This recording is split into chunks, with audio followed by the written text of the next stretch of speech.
महाराष्ट्र सरकार ने बीडीडी चौल का रीडेवलपमेंट प्रोजेक्ट को लॉन्च कर दिया है। बीडीडी चौल के निवासियों को इस प्रोजेक्ट में बड़े फ्लैट दिए जाएंगे। साथ ही सरकार की योजना है कि 1600 अफोर्डेबल घर बनाना भी उनकी इस योजना में शामिल है।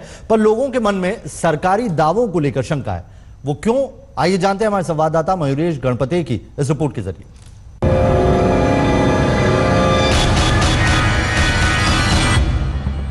बीडीडी चौल में चेतन शिंदे के दादा, पिता और वो खुद पले बढ़े हैं। अब उनका 4 साल का बेटा भी यही बड़ा हो रहा है। पर 130 स्क्वायर फीट की छोटी सी जगह में 6 सदस्यों का गुजारा बहुत मुश्किल हो गया था। इसलिए सरकार के बीडीडी चौल के रीडेवलपमेंट प्लान से चेतन काफी खुश हैं।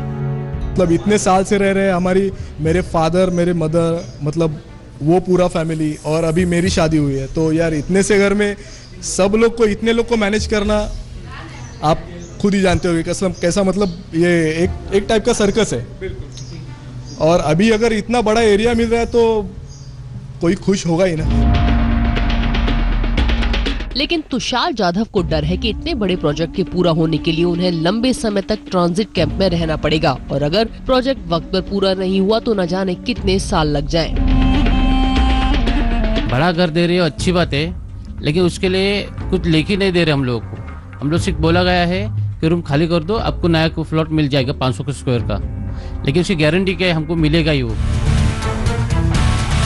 बीडीडी चौल अंग्रेजों के जमाने में जेल हुआ करती थी। 1924 में इन्हें आर्थिक रूप से कमजोर वर्ग के लोगों के रहने के लिए दिया गया। बीडीडी चौल के पुनर्विकास प्रकल्प का उद्घाटन करके देवेंद्र फडणवीस सरकार ने ये बात तो कह दी है कि बीडीडी में रहने वाले लोगों को अपना खुद का 400 से 500 स्क्वायर फीट का घर मुंबई में जहां वो रह रहे हैं वही मिलेगा। लेकिन बीडीडी में रहने वाले लोग आज भी संभ्रमित है, क्योंकि उनके हाथ में अभी तक इस प्रोजेक्ट को लेके कोई भी दस्तावेज आए नहीं, ना एग्रीमेंट आया है। उनका संभ्रम ये है कि क्या सच में ही सरकार उनको ये घर देने वाली है, या फिर कोई ये चुनावी जुमला है। सरकार का यहाँ बहुत बड़े पैमाने पर रीडेवलपमेंट का प्लान है, पर कई तरफ से इस योजना में भ्रष्टाचार की आशंका जताई जा रही है। डॉक्टर राजू वाघमारे तो इस प्रोजेक्ट के खिलाफ कोर्ट चले गए हैं।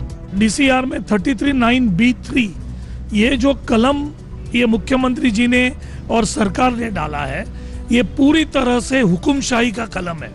इसमें पूरा लिखा गया है कि बीडीडी चौल के जो रहवासी है उनको ना सम्मति पत्र देना पड़ेगा, ना उनके साथ सरकार या डेवलपर कुछ करार करेगी।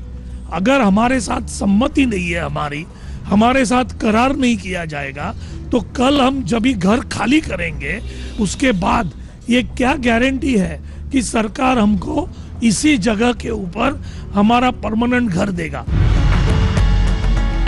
बीडीडी चौल नायगांव, वर्ली, एनएम जोशी मार्ग जैसी प्राइम लोकेशन पर स्थित है। इनके रीडेवलपमेंट से सरकार को भी काफी रेवेन्यू मिलने वाला है। कुल 92 एकड़ का एरिया रीडेवलप किया जाएगा। आज मला सांगताना आनंद वाटतो की जी काही जमीन आहे, या जमिनीपैकी 68% जमीन ही रहिवाशांना आम्ही देतो।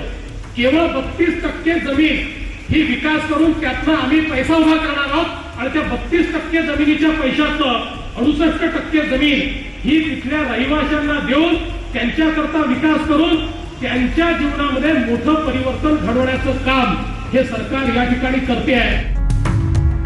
चौल निवासियों को उनके फ्लैट देकर बाकी के अपार्टमेंट लॉटरी के जरिए बेचे जाएंगे, जिनमें आर्थिक रूप से कमजोर वर्ग से लेकर LIG, MI और HIG तक के लिए फ्लैट हैं। मुंबई मेट्रो में